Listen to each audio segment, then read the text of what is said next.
most software engineers will be left behind in 2026.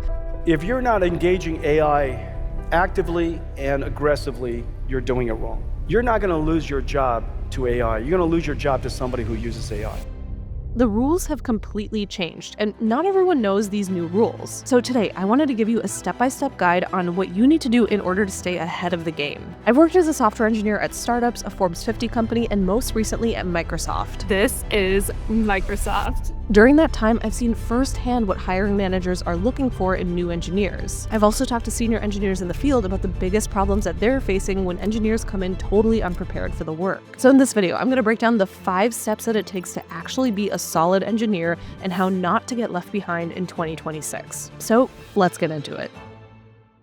First, let's talk about the builder mindset. The word builder has been thrown around a lot in Silicon Valley to represent engineers that are creating new startups or products. Y Combinator even uses it. And it's just commonly known as someone who is taking initiative to innovate in the tech industry. And you want to be that person on the job too. With the builder mindset, learning about new tools for your company infrastructure or standardized enterprise IDEs with built-in agents like Cursor or Augment and applying them to reach a common goal. But now it's a requirement that most managers are looking for in engineers.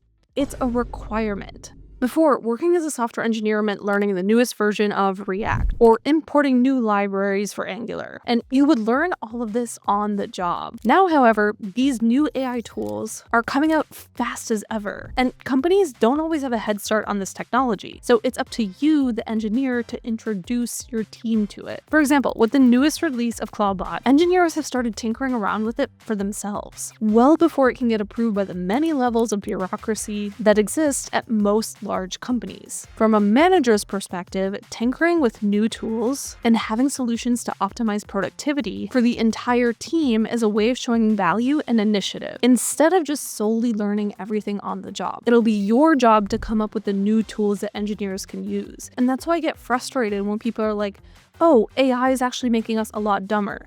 In some ways, if you isolate it to using it to do things for you, like just vibe coding for you or answering questions for you, yes, it is making us a lot dumber. But what's making us smarter is the use case of AI. There are so many different types of AI. There's LLMs, there's agents, there's very specific use cases for these LLMs as well. So how do you know what to use? This is based on experience and practice. Just like using the cloud, which is abstracted away now, it hasn't made us dumber. It's just made things easier, so it frees up space for us to think about other things. So the goal of the company is to make viable products and to make money, and fast. Lots of it. So you'll need to create a process to reach the goal as new AI tools come out. It'll feel like you're forever part of an R&D environment, but that's the fun part. And that's where the next piece comes in. So let's talk about that. Having an effective AI playground is one of the most effective ways to become an indispensable engineer. This means having an AI setup for every step of the coding and deployment process. Yeah,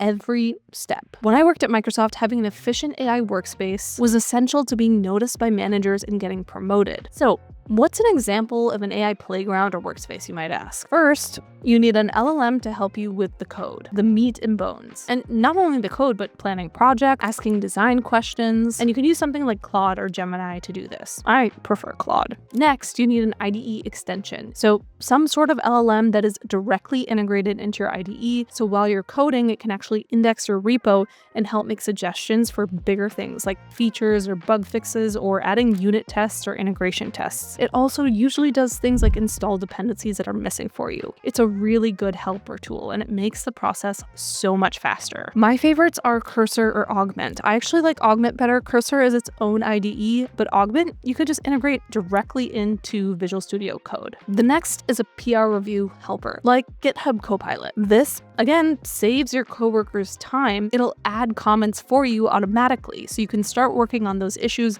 before your coworkers go and peer review the PR and find like small mistakes that you could have fixed before. And the next few ones, which I won't touch on too many details, but cloud assistance, so using AI in the cloud for infra and networking. And this could also just be like a browser LLM that you're using or like a desktop LLM. Also AI that you can use for monitoring and eventually more advanced things like agentic workflows, building an AI agent within an entire workflow and automating it. Next up is the agent mindset. So not only do you have to have a builder mindset, but also the agent mindset. Nowadays, with the use of tools like AI Path or N8N, building AI agents is actually a lot easier. It's even marketed as a no-code solution a lot of times, with advanced capabilities of customizing code if you want to. Now, I see similarities with AI agent workflows and the cloud. With the cloud, that abstracted things away like network engineers and infra engineers. You no longer need to deal with things like physical servers or cables.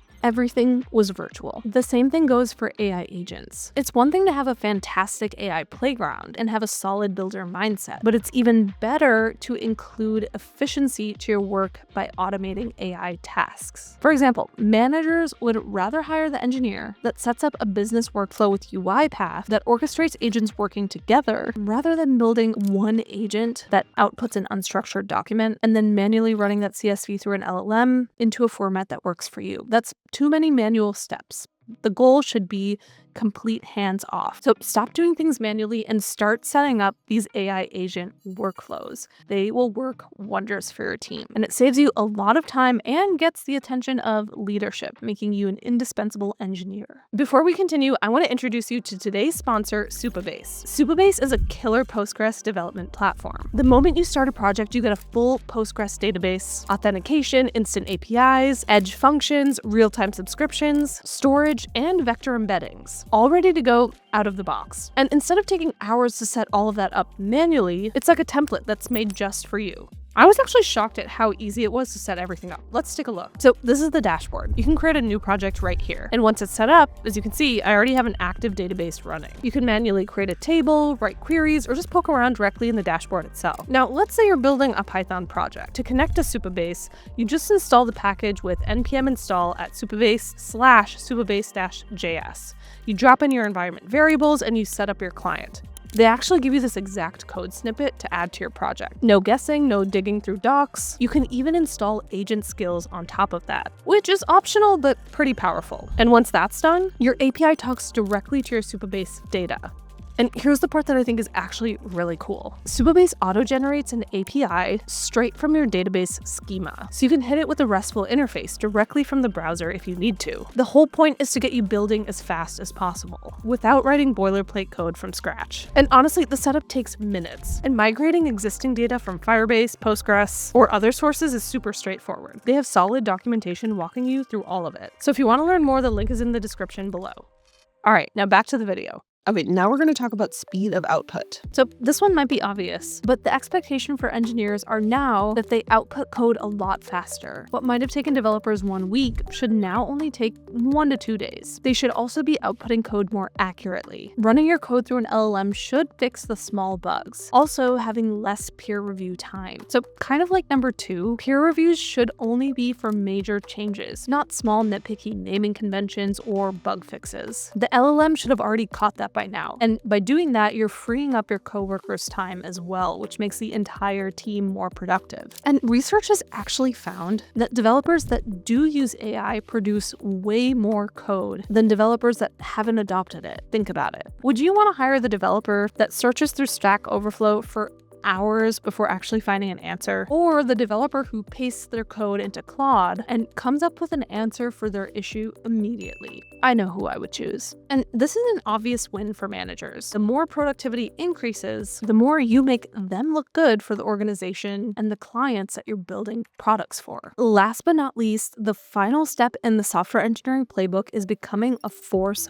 multiplier. So at this point, you're already fast, you have a powerful AI playground, you experiment with new tools like a builder, and you automate work using agents. But the engineers that companies really fight to keep do one more thing. They don't just increase their productivity, they increase the productivity of everyone around them. Think about it from a manager's perspective. If one engineer writes good code, that's valuable. But if another engineer builds tools, automation, and workflows that make the entire team faster, that engineer becomes almost impossible to replace. For example, example, imagine 2 engineers on a team. One completes their tickets quickly. The other builds a small internal tool that automatically generates tests for the entire codebase, saving every engineer hours each week. So which engineer do you think leadership notices? The second engineer just multiplied productivity on the team. That's what a force multiplier looks like. It could be building internal developer tools, creating AI workflows that automate repetitive work, improving CI pipelines, or introducing tools that make the team a lot faster. The goal isn't to be just a great individual engineer. It's to be someone who makes everyone else a better engineer. And when you combine everything that I told you about in this playbook, you become the kind of engineer that teams don't just hire, but the engineer that they build teams around. So those are my 2 cents on the 5 steps in my software engineering playbook to becoming an indispensable engineer at any company that you decide to work at. These are super important steps. And of course, things are changing so rapidly that within a year, maybe these steps will look a lot different compared to the tools that are out there. But it's your job to figure it out and learn and actually teach the team alongside with you. That's what makes you a really, really good engineer. So until next time, see you in the next one.